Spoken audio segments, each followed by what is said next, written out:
Néstor, ¿cómo anda? Bienvenido a Sin Censura, ¿cómo anda usted? Muy bien, buen día. ¿Cómo estás, Javier? Gabriel. Muy bien, muy bien. Néstor, me acordé de usted, por eso lo llamábamos, porque ATE viene planteando hace rato el tema de los medicamentos del IASEP, ¿no? Porque supuestamente tenemos descuentos del 40, del 70 y del 100, según sea la gravedad de la enfermedad, la historia clínica, en fin, si es tratamiento crónico, si es cobertura total, pero eso dice el PMO, pero no es la realidad. El afiliado no accede, el afiliado al IASEP no tiene la cobertura que marca la ley, ¿no?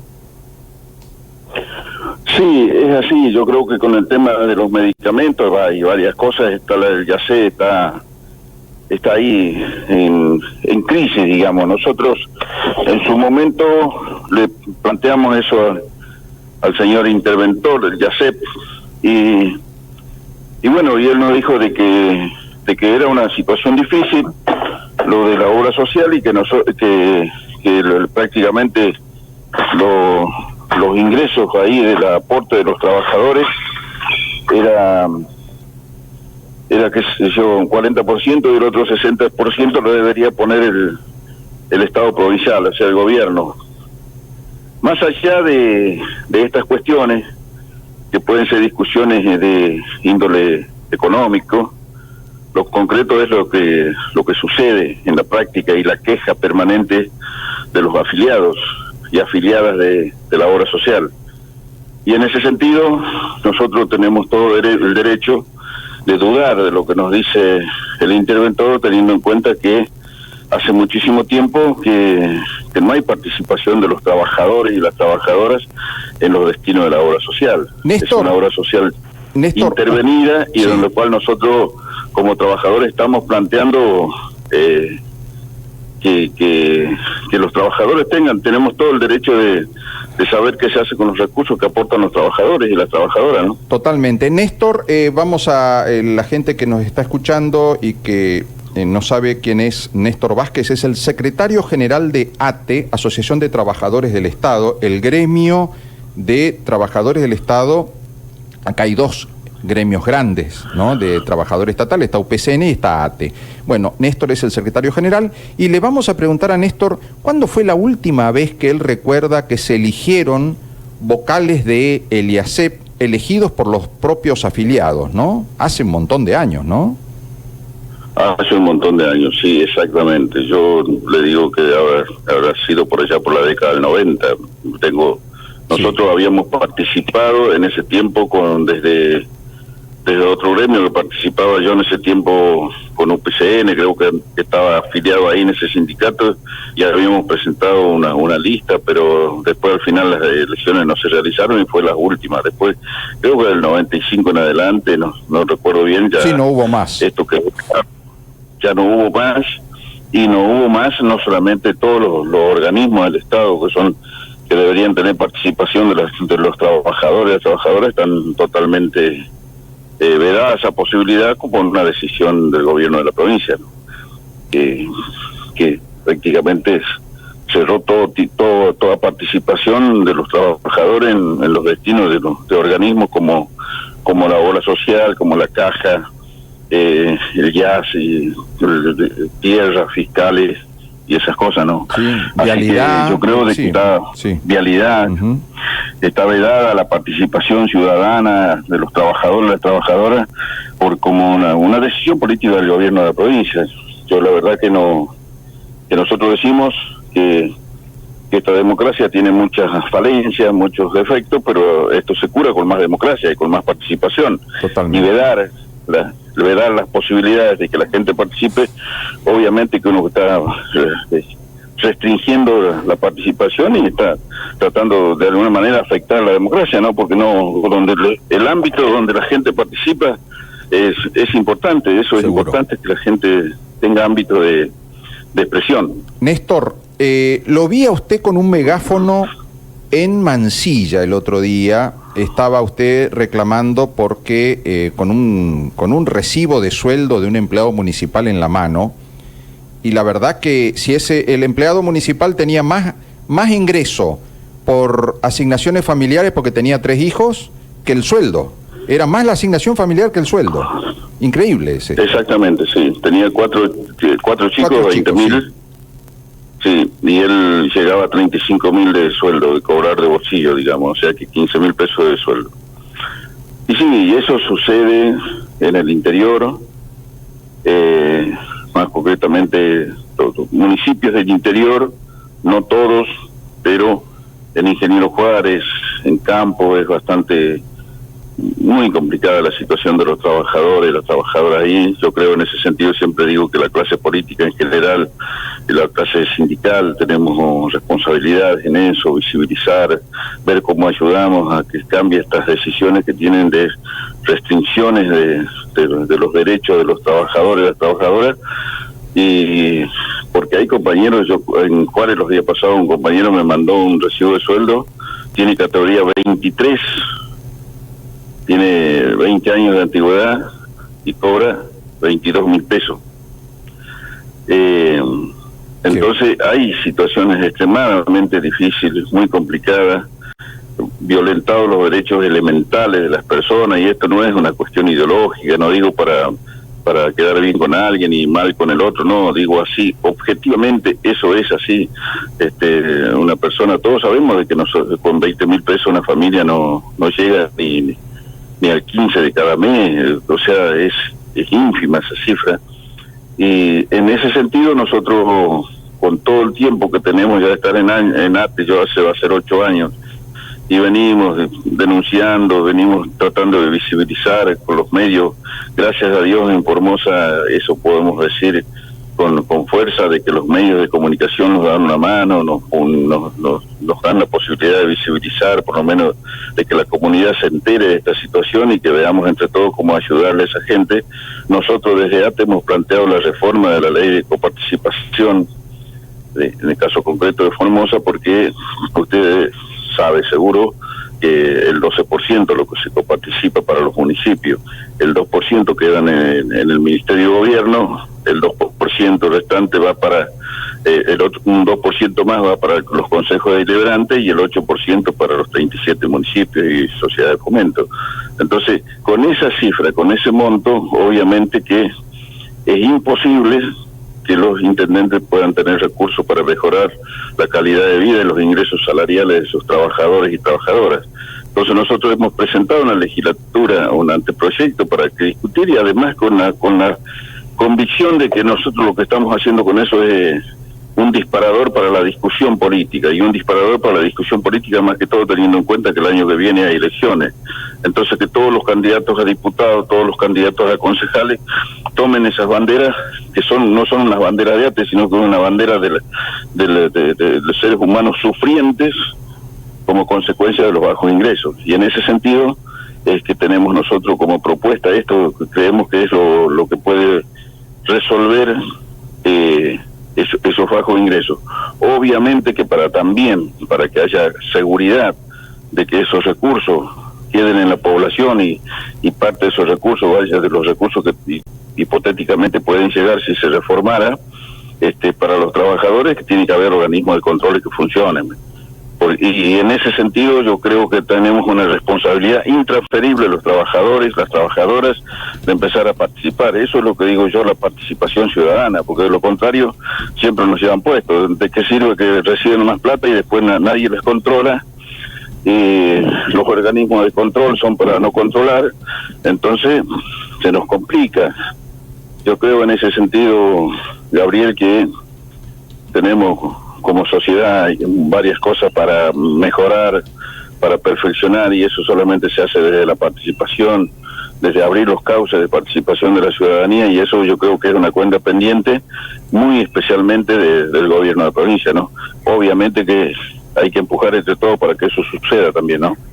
Totalmente, y sobre todo, Néstor, no aceptar, que el gobierno no le meta miedo a la gente porque se anime a criticar. A ver, el otro día el gobernador dijo que el que criticaba el sistema público de salud en cualquiera de sus aspectos era un traidor. A ver, yo si encuentro que un hospital tiene un problema, que no le estoy culpando a los empleados, a los trabajadores, estoy culpando de que no tiene un médico designado, que no tiene la ambulancia, que no tiene, en fin, lo que necesita, o que la farmacia no hay medicamento, o que no le da la cobertura. Bueno, son críticas legítimas, y los primeros que tienen derecho a criticar son los afectados, los perjudicados por el mal servicio. Entonces, el gobierno tiene que permitir que haya críticas y tiene que aprender de esas críticas, tiene que tomar la crítica y decir, bueno, ¿qué le estamos haciendo mal?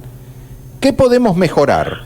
Ahora, si el gobierno dice, no, son traidores los que critican, no estamos en contra de lo que es el concepto de salud pública. Nosotros queremos una salud pública que funcione, quieren ustedes, quieren los sindicatos, quieren los afiliados, el ciudadano común. Entonces, tenemos que estar abiertos a la crítica. Sí, seguro, en democracia no, eso es tan importante esta cuestión de la participación, y obviamente que nosotros miramos desde un lugar un árbol, y probablemente ese árbol, si estamos tres mirando el árbol, lo vemos de distintas formas.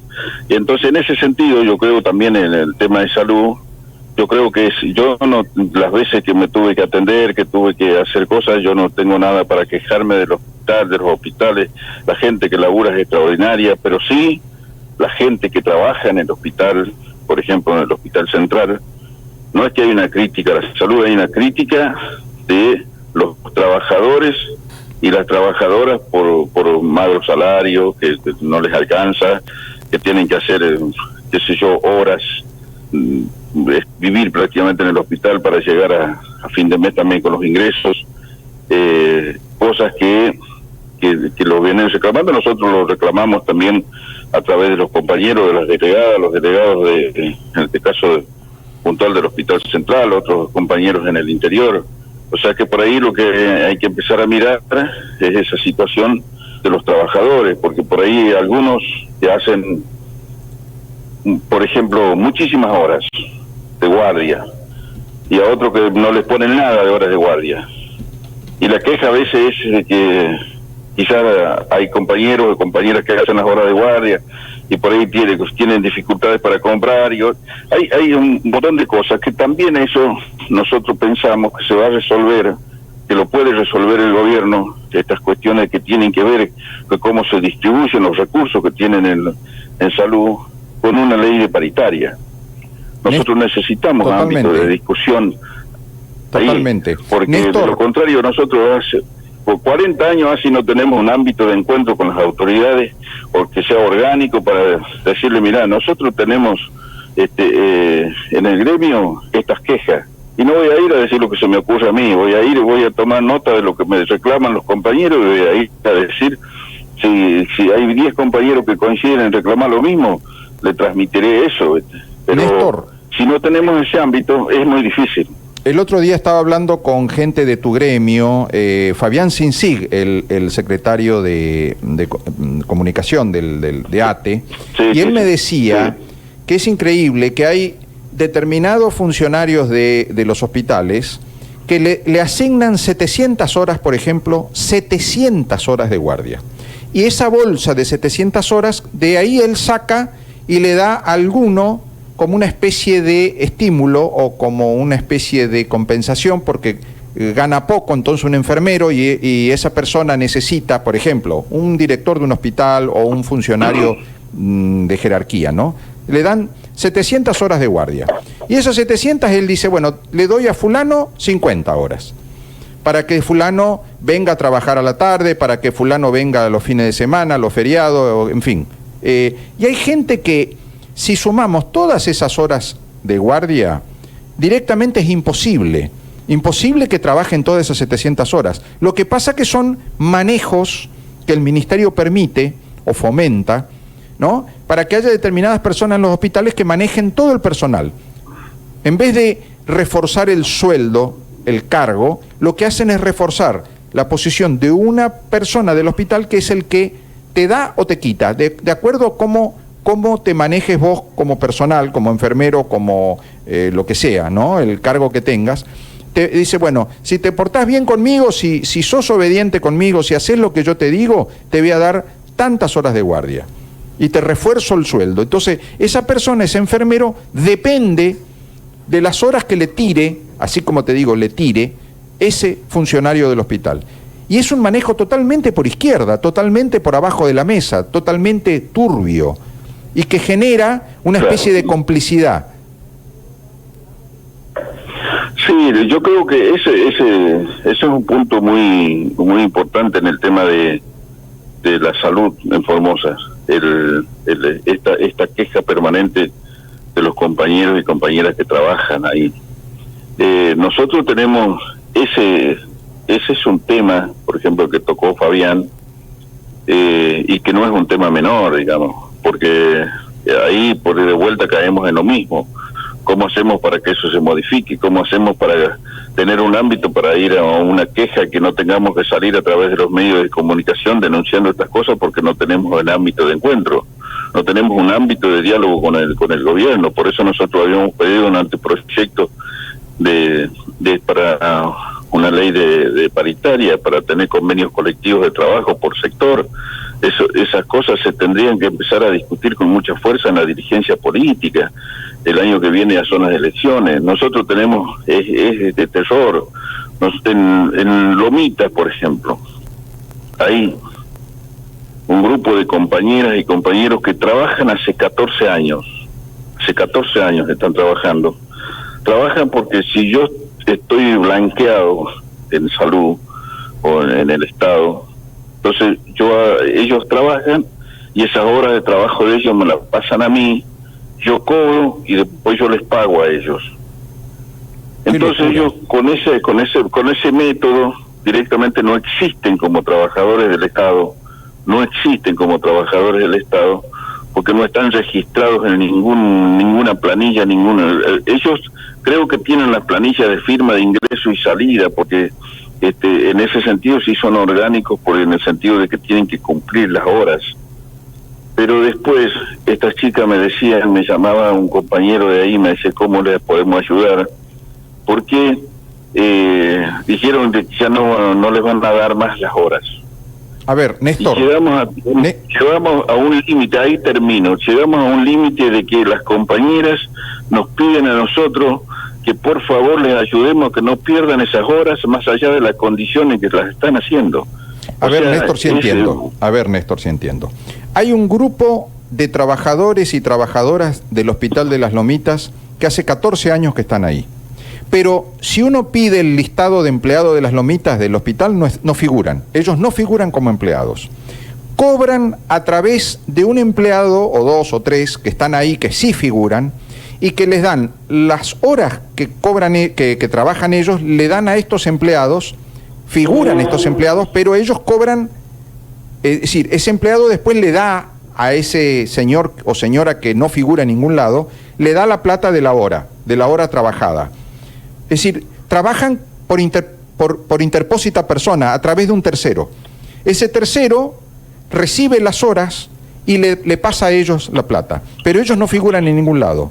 Es así. Es así. Eso es lo que nos transmitieron. Además, yo conozco casos anteriores. Yo creo que son esas cosas que yo lo digo con el corazón en la mano, le pido al gobierno que uno tiene que dejar, y además cómo se hace para que esas personas no pierdan mínimamente un derecho que tienen, que es el derecho adquirido de estar trabajando durante un tiempo tan largo. Nosotros no le podemos sacar el cuerpo a estos reclamos, porque en realidad esa gente no son afiliados, no pueden estar afiliados, no pueden hacer aporte al sindicato, no pueden hacer nada, porque directamente no existen como trabajadores del Estado. Pero nosotros somos un gremio que de alguna manera representa o pretende representar a todos los trabajadores del Estado. Entonces, por lo tanto, los compañeros y compañeras que trabajan en el Estado, ya sean monotributistas o sean este tipo de compañeras que trabajan así, de esta forma, nosotros por lo menos tenemos que visibilizar y tenemos que tratar de ayudarle en lo que podamos desde el sindicato. Porque desde el gremio, porque no, casi tenemos una obligación moral de plantearlo, porque nosotros decimos somos un gremio que defiende a los trabajadores del Estado, y ellos son trabajadores, ellos y ellas son trabajadores del Estado, trabajadoras que están en una situación de vulnerabilidad, ¿cómo se dice? Sí. Vulnerable en el sentido del laburo, y que por lo tanto nosotros ahí tratamos de ayudar, y esto es lo que me hace a mí a visibilizar también estos problemas, porque uno no tiene el ámbito para ir a verse con el ministro de Salud y decirle, mire, señor ministro, estas cuestiones están pasando, porque ya se busca la forma de ponerle límites a eso que viene de tan lejos, ¿no? Porque me parece que es un atropello a la dignidad y al derecho de los trabajadores. El general Perón, vaya, 14 años trabajando en negro. 14 años trabajando en negro para salud pública. Exacto, sí. Eso es lo que me dijeron un grupo de personas de allá de Lomitas, creo que era, y bueno, son esas cosas que nos suceden, y son esas cosas que uno tiene que sacar valor también y tratar de visibilizarlas, porque yo creo que no deben suceder estas cosas, y en ese sentido es que yo creo que nosotros necesitamos esas dos leyes que la discutan en la Cámara de Diputados, que tomen la decisión el gobernador de la provincia para ordenar a las autoridades provinciales, que ver cómo se va resolviendo esto, porque es inadmisible, por ejemplo, que un compañero municipal le gane 15.000 pesos o 20.000 pesos con categoría 23, 22.000 pesos, que no le alcanza para nada. Directamente es una violación permanente al derecho elemental de alimentarse. Entonces, esas cosas, nosotros tenemos la obligación de decirlo, que no nos queda otra. ¿Qué vamos a hacer? Totalmente. Néstor, gracias, gracias por atendernos y por mantenerte firme en la defensa de tus afiliados. Muy bien, gracias, Gabriel, gracias.